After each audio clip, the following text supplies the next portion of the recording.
Hey, I'm Decathlon Gamer. Welcome back to Out of the Park Baseball. This is episode number 10. We've hit double digits, and we have finally reached our first draft, even though we are midway into our second year. Now, our playing at roughly 500 has continued 42 games into the season now, 20 wins, 22 losses, and with the injuries we've had of late, hanging on to about 500 has been good. We are second in the draft in terms of what the draw was, but I don't think that should be second overall. To my knowledge, to my understanding, we are going to be 62nd overall. We'll see if that's actually the case. Priority should have gone to the major leagues, then the championship, then to the professional league. And Mesa Inferno, who a season ago was one spot below us, they're 26-19 this season. Their offense has been third in the league. For us, well, we've slipped down the order a little bit. Our offense that started really strong now has fallen back quite a bit. But the defense is still up there, and regardless, everything is so much better than a year ago. All right, so here is my interpretation of what they have done when it comes to the draft order. First off, it's reverse. Professional league get to go first. We are the first 30 picks. Championship, then major leagues. However, one thing impacts your position in the standings. If you were, say, the champion of the professional league, you would think that would make you, or had the best regular season record, you would think that would make you pick number 30? No, not the case. So the three relegated sides are bumped up into the list of 30. The three promoted sides are bumped down into that 31 to 60 range. Then, the record that they had, Mesa Inferno were a relegated championship side. So instead of picking 31st, they have been bumped into our league level, and apparently their record was worse than mine a year ago. So instead of getting the number one overall pick, the relegated championship side, which still has pieces that are fairly good, they get the opportunity to rebound fairly quickly, as you know, they're right here at the bottom. So Virginia Beach was another side, I think, that was relegated. It's hard to remember which three it was, but that is why we are second instead of first in the draft order. That is why instead of being 60th, Salt Lake City is down at the bottom. Grand Rapids is down at the bottom. Shreveport is down at the bottom. So we have that for a shake-up in the order. Now, of course, there was a couple compensation picks that would have been placed out there, which is why we have 92 instead of 90 in the first round, as you do get that. But regardless, instead of getting the 61st pick like I expected, we get the second pick overall, which gives us a fantastic opportunity to get one heck of a player into our minor leagues here in the first round. Before the draft has even started, you can already see that there are players that are way beyond what we have right now in the availability. However, what we really want is somebody that's going to help us long term. So we do not want to immediately just grab the top reliever on the list. That makes no sense. We're going to be focused more on potential, for sure. Talk about a big difference. Mesa was the first one up. They only had a budget of $11 million. There's at least one player out there that's looking for like $10.5 million in the available draft picks. I, on the other hand, have set aside plenty of money to get us. So center fielder Brody Drost was the first pick here. This is a college sophomore out of LSU. So 5-star potential, fantastic potential player. Ultimately will translate to a left fielder or a right fielder at the major league level. But that's That's the top one. Now, I need to change this up to relative ratings compared to Major League. I think this, for me, is going to be a big way, at least early on in this draft, to not just see who's good for us, but who's good for them, who's good for that much, much higher level. And that will really shake things up in terms of how I view players. I think it's going to scale things down a lot. So instead of seeing a bunch of 5-star potential guys, what does that mean? Now, all of a sudden, the number one pick is a half-star, 3.5-star kind of guy. And it's like, oh, okay. Okay. I think this is going to make viewing a little bit easier. I think my first pick actually might be a fairly easy one. Maybe. We'll see. I will make some comparisons, but this is who we're looking at as the likely first pick for our team here in the draft, number 2 pick overall. 22, almost 23 years of age, college sophomore out of Tennessee. He did redshirt a year. Bats left, though he's a righty. He's looking for slot for the bonus demand, which means what do you get for the second slot in the draft, which I think is about 6.7 million. So that's fairly easy on the signability for us with normal signability. So we should be able to get him for the slot amount. Injury proneness, I would love to see him be durable, but at least it's normal. I do not want to take players that are gonna have issues with that. But this is relative to Major League Baseball. He is 3-star, 5-star, meaning this guy could make it in the major leagues immediately. Contact, 45. Gap power, home run power, his discipline, all of it is good. Avoiding Ks is not the greatest, but that's for major league level. Now, he's slow, and he's actually not a very good catcher. He's better at first base, would develop more at first base. Seems like a first baseman at that level, but this is major league. For us, how does he look for us? This is how he looks when it translates to our level. Contact, that much better. He's going to hit the ball. He's going to hit the ball a long ways.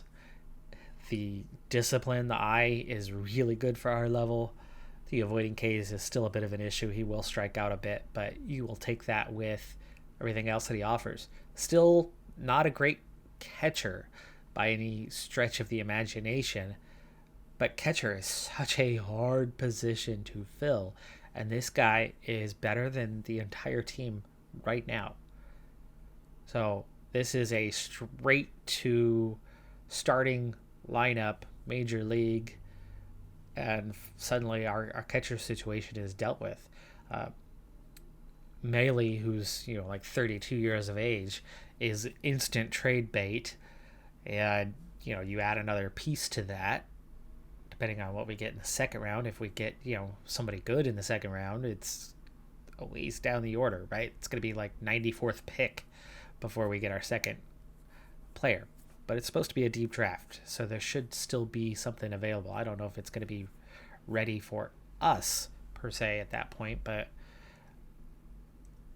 we've got an instant starter at the position that we have our greatest need for with incredible potential. No-brainer. No-brainer for me. When you then go and compare, a couple of relievers are at the top of the order, and yes, there's another catcher there, but we're talking about somebody who has less potential and definitely less overall ability right now, coming out of high school, of course, but there's nobody else on this list that stands out in the same way. Matt McCormick, easy choice to go number 2 in the draft. It's a little weird to do this, but it is literally the hardest position to fill. And we've reached the second round, and we've got a high school catcher who doesn't have the quality now. This is relative to pro, but even for MLB, he's 3-star talent. We're looking at somebody who's due to develop rapidly, and this is what we want within this organization. And he's a bit better of a catcher than the other guy was. We're going to take him. And when you compare him to what else is here, we have some relievers that can just really, really play. There's a shortstop. No, that's another reliever. There you go, a starting pitcher who can definitely play. And if he's still around, I would love to go after him in the next round. I doubt he will be 90 players later on, but I think having two catchers in the organization that we can rely on and for now and for the future is worth it. It is so hard to find catchers. I won't need to go after anymore for a while, but first two picks, yeah, okay, that's fine. Okay, I'm excited here. I was worried he was going to be gone by the time I got to the third round, but Nate Madej, 24-year-old college senior, so this is, somebody ready for pro, for us anyway. 3-star current, 4.5-star potential for professional league level. Only 50 on the stamina. It's not that great, but he's got good stuff. He's got okay control, but it's going to get better. He's got an incredible curveball that's super hard to hit. Yeah. We'll take him. That's two players to impact the roster immediately. Fourth round, and we're getting another great player. We are really lucking out that a lot of these guys either aren't scouting well or don't have the money, or I don't know. I don't know what the case is, but Miguel Santos, for us, plenty of potential. Already almost good enough, maybe good enough. 50 contact, 55 gap power, 60 home run power. This is a solid player here and now, and he's absolutely signable for us. Second base will get better at the position. Fifth round, this is still likely down the road anyway. A player who could have an impact for us. We're talking about somebody who already has good stuff, but it's going to get even better. The movement is definitely going to get better. The control is going to get better. Dominated by his curveball and changeup. Off-speed stuff out of Seattle University. A lefty starter with good enough potential. Velocity is not great. This is an off-speed kind of guy, dominated by off-speed. This is somebody good enough to be a starter, not necessarily good enough to be an ace or anything, but we'll see how quickly we can get him to develop. 22 already, so he should be developing fairly quickly into the player that you would hope he would be. And, if anything else, good starters with potential are always good trade bait. Now, while I'm focused mostly on potential, I'm taking one round here, now that we're getting a little bit further along in the action, to try to go for a here and now type player. And for a here and now type player, Lancelot, nice, good name. College senior out of North Carolina. This is somebody ready to play right away, and he's pretty much already at his peak. Good slider, good sinker, good enough stuff for our level, good enough movement for our level, good enough control for our level. This is somebody who could make an instant impact. He's going to go probably straight to AAA, and we'll see where we're at. If we have something that needs filling, he could do it quickly.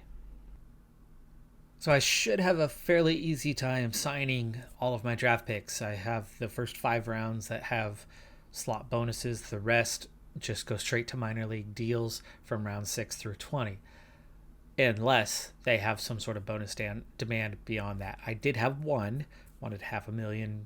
That's a lot, but I'm willing to do that because we had the budget for it.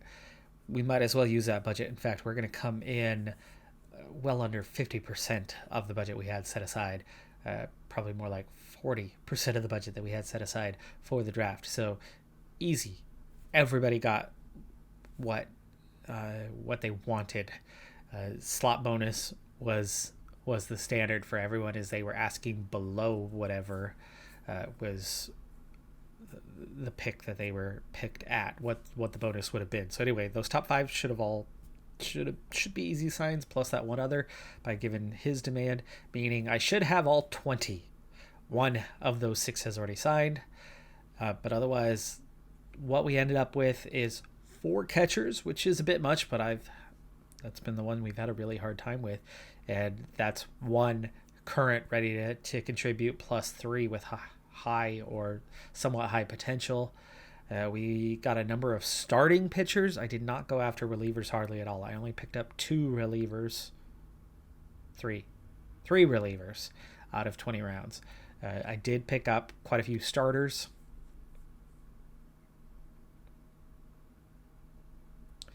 I got 8 starters. I found through trade that it was really easy to acquire fielders. Really easy to get a bunch of those. Getting good pitchers with high potential, a lot harder through trades. So I see where the value is. Catchers and pitchers, especially starters, have the highest value. Therefore, we picked up a lot of those catchers and starting pitchers. After that, we got what we could with the highest potential. We got 3 outfielders, a first baseman, and a second baseman. And that was it for infield. I actually didn't even get any shortstops, but we have quite a few in the organization that we picked up via trade. So I think we're in a very strong position coming out of this draft.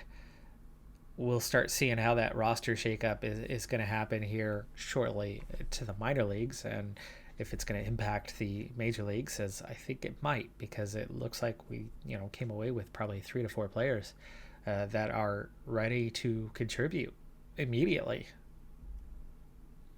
Following the draft, I'll have to double check, but I think we just got the last of our guys signed on with those bonuses that we had to wait for, and I've subsequently made our moves. So this is how our minor league and major league rosters are going to look, at least for the moment, short term.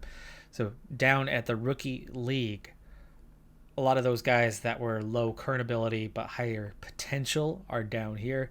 You can see we have a number of starting pitchers that are actually already even pretty decent.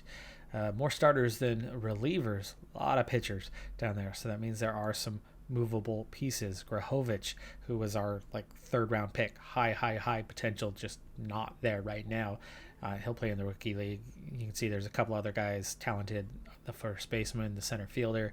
I also moved a few pieces over to the short A season, as that helped divide it up, especially if they played the same position. So we have a few starters over there that are okay. These were guys that were at the single A level and have ultimately been bumped down or came to us through some sort of trade recently. But there's definitely some pieces that can be flipped for something even better. We can see otherwise this is our weak link at the moment for teams short A season. At the regular single A, we had some talent down here, but not a ton. But you can see now all 5 starters are 1.5 to 2 stars. Chalmers is one that we just added in. The relievers are still a big weakness at the single A level. For one, there's not really enough pitchers down there. Maybe I do need to add one more guy from this mix back up to there. Like one of these relievers. Like Kirby. Bring Kirby on up. Couple of catchers. There's definitely more catchers at these levels. We have 3 here. I'm guessing there's still 4 or 5 here. Maybe we'll bring on Randolph to the regular single A level to get some practice. Develop 3 catchers is good for those lower levels. A couple first basemen. A lot of these pieces were already here. This one hasn't changed look much. Fogel is one that we just drafted, just brought in, college player, and you can see he's fairly good. He has the ability to play even higher immediately, but I don't necessarily have a slot for him, so he's going to finish this season anyway, single A level, and then probably end up just being traded, I would imagine, unless he actually shows signs of progress, or if these low 50s are good enough. If this can push up into the 40s anyway, that might actually be the case. Double A starters are better than what we had at the major league level a year ago now, or as good anyway. Relievers still fairly thin at Double A, but definitely looking better. Faley is one we just added. That was like the 3rd of the 4 catchers we brought in. And you see our infield and outfield can all play. Esparza, good enough to move up. Definitely a talented hitter. And our AAA roster is stacked, and there are guys waiting in the wings looking to get into the major leagues sooner rather than later. But I want to give these guys a couple weeks down here, see how they perform, see how we're doing at the top level, and then start making some changes.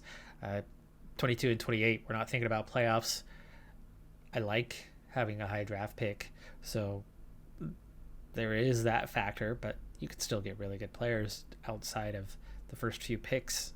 You could still get really good players in all the subsequent rounds. It's just going to hurt your first round pick a bit. But anyway, Mate is somebody we just drafted, and he looks ready to go major leagues, but he doesn't have great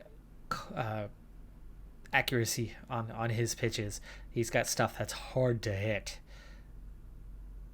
We'll see how he performs and if he deserves to come up. You can see a number of these guys are getting the nod of, hey, ready to go up. Relievers, really deep at this level.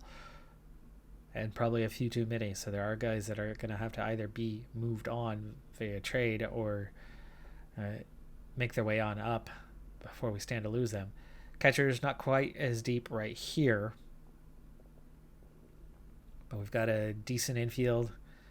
And we've definitely got some talent in the outfield. But in terms of the quality side, right, looks like the pitchers are the ones that we could see some shakeup in what we have. I do have a few spots on the secondary roster, but can there be guys sent down? Now, our 32-year-old catcher, the only 30-plus-year-old in the entire roster, or at least at the start of the season, and I don't think we have any now because we pretty much kept everybody 26, 27 and under, unless it was somebody who was going to be major league ready for our team. So we have some 28, 29-year-olds, at the highest level. But we did make the move, and McCormick, second pick, our first pick, has gone straight into the major leagues. He just signed today. You can see his contact 55, his power 65, his eye 65. Incredible hitter. Now, not a great defender, but you'll take that at catcher if you have to. It's down to how he calls the game and how much he hurts our pitchers, but he is probably going to go straight to the middle of our lineup, I would imagine, with that kind of stats.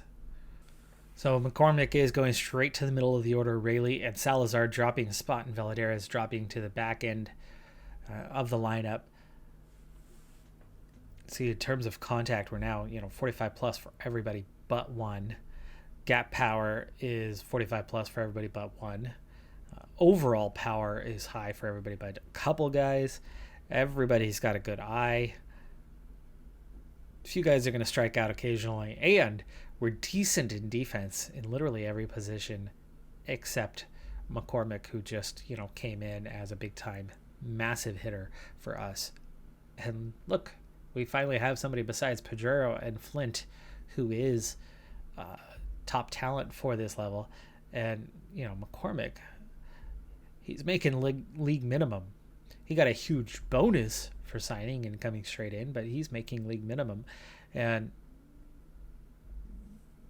he's not going to be due any sort of huge pay raise anytime soon. So this is a big deal. But 60 games played, we are 26 and 34. We've definitely fallen off a bit, but we have suffered from injuries in a way that we didn't quite last year. Of course, Pedrero was often injured, but he was also a player who lacked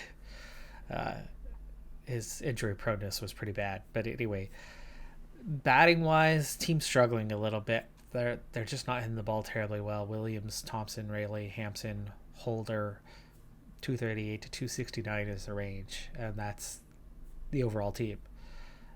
Long ball, we're getting a little bit of, but not a ton. RBIs, 28 to 33 for the top few guys, but ultimately it's not terribly high. Same with the pitching.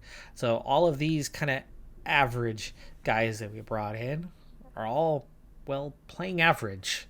And that's the thing. I was trying to tell you that this is a process. We've started the flip. And we've definitely gone in the right direction. And we've brought in players that were a lot better than what we had, but not necessarily the right players. It was just we've totally flipped from being awful head to toe to now we have some pieces in place. But we have kind of two directions that we could go from here. Well, three. We have three directions we could go from here. Business as usual, as in what I've done over the last year, which is continue to flip pieces for more pieces to ultimately get better. Another strategy would be to start going all in on getting the best players around and trying to win now. So switching, to a win now type model. And that would mean taking all this depth that we've added and start converting it into high-end players. Or the third is continue with trying to develop, bring the right pieces in and kind of keep the team as it is right now and let it develop and see where it goes. And there's definitely some potential out there, but a lot of the potential we have just came through the draft. Outside of that, I don't know how much potential it is. I think we took bad pieces and made decent pieces. We're going to have to take decent pieces to make them into better pieces, to make them comparable to like what we got in the draft, which are obviously some really good pieces. But we don't have years and years to wait for those. I don't want to wait years and years for those. So I don't think we're going to go just through the development path and continue to tank. I think we do ultimately want to get better. And what is the point of having a whole bunch of talent that's only going to get so good? I'm really happy with the makeup of the team right now in terms of breakdown of positions, the players, the personnel, the potential, the current abilities that they have. It's showing up, in our minor leagues. Where it's not quite showing up is at the major league level yet. You can see we're still below average. But runs scored and bases on balls are at the bottom end. But otherwise, we're moving up, right? Everything was 13-15. Now it's all 11-15 with 1, 2, a little bit higher. Pitching, same sort of thing. It was all 13-15 a year ago. 14-15, really. I mean, it was almost dead last in every category.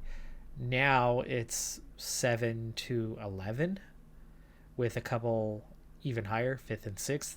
So we have become average in pitching. We're still lower end in the batting, but not terrible. We have gotten better. And again, the minor league system has absolutely gotten better. 46-26, 50-16, 48-18. And yeah, that single A, that's the one bad one, right? The rookie league group is looking pretty okay. But I don't know how well that's going to hold up because we redistributed a lot of those players into other areas and bumped down the weaker end players of those into this bottom end. So I don't think these two teams are necessarily going to do great for their seasons, but we've had a lot of injuries, and that's absolutely been a factor. We've had guys that kind of got cold. That's been a factor. McCormick, 3 home runs already, hitting 176. That's 34 at bats. So he's getting 1 and 11 at bats is a home run. He's only played 10 games so far. Not hitting the ball terribly well, but the slugging is definitely really high. And you figure he'll settle in. Hopefully, contact 55 should result in at least 100 points higher than what he's getting right now. So I'm at the stage in the season where the waiver wire isn't as reliable as it is at the beginning of the year. It has thinned out, but there's still plenty of players that are getting waived. A lot of them are just relievers, as teams make moves and have to clear up roster spots for the moves that they make. But talent-wise, it's dried up, but it's not a barren desert. It's just dried up a lot. So I will continue to monitor the waiver wire, continue to try to make moves that way. But I think ultimately what my short-term plan is the active roster is full. Secondary has 2 slots remaining. Depending on how that goes, we will have to move a few of those top-end pieces. And the way that one's going to ultimately work is I'll definitely be thinking about what else is there. The minor leagues, the numbers are pretty good. I mean, we're looking at 24 to 32 players in each team, so none of them are crazy bloated, which is something we had happen last year. And there are definitely some pieces that can be moved along, that can be packaged. I can do that 5-for-1 for a prospect thing at some point again, as there's some spare players down there. But there's also the ability, there are some guys down here that are doing okay, but not as good as they could be. And there's some pieces. But what I'm not seeing a lot of at the moment is what I have is a pitching staff. It's looking pretty good. Herman Cummings might be a candidate for going down, but he's not doing terrible. 5 on the ERA. He had a 4 last season for us. Just 1-5 overall. He actually might be a pretty good candidate to drop down to AAA at 23. I would imagine he should have plenty of years left to. Yeah, he's got 2 option years left, so we could send Cummings down and bring in somebody to try to make us better. I'm not too worried about this season, and I don't mind having a bad record so we can get the high draft pick, but I kind of want to get us to 500, and we could definitely shuffle a couple pieces around. But the only thing about doing that is the pieces we bring up are going to start filling those last couple of roster spots, which means we're more likely, as we continue to monitor the waiver wire, to be forced into some trades and lose some pieces, gain some pieces. But it's all about progression on that, and as we pick up free piece after free piece, that's to build towards that progression. And there's only been maybe twice out of 100 moves that I've had to make where we had to take a step backward, and in those it was contracts. We had $1 million on this guy and $1 million on that guy, and nobody really wanted them, so I took a minor league player and gave away $2 million in contract and free up 2 slots on the roster. I've done that a couple of times, but outside of that, we're constantly making gains, and even those were somewhere back down that pipeline were either waiver wire, so we got them for free, or they were half-star aged AAA, AA players of the past that were in their late 20s.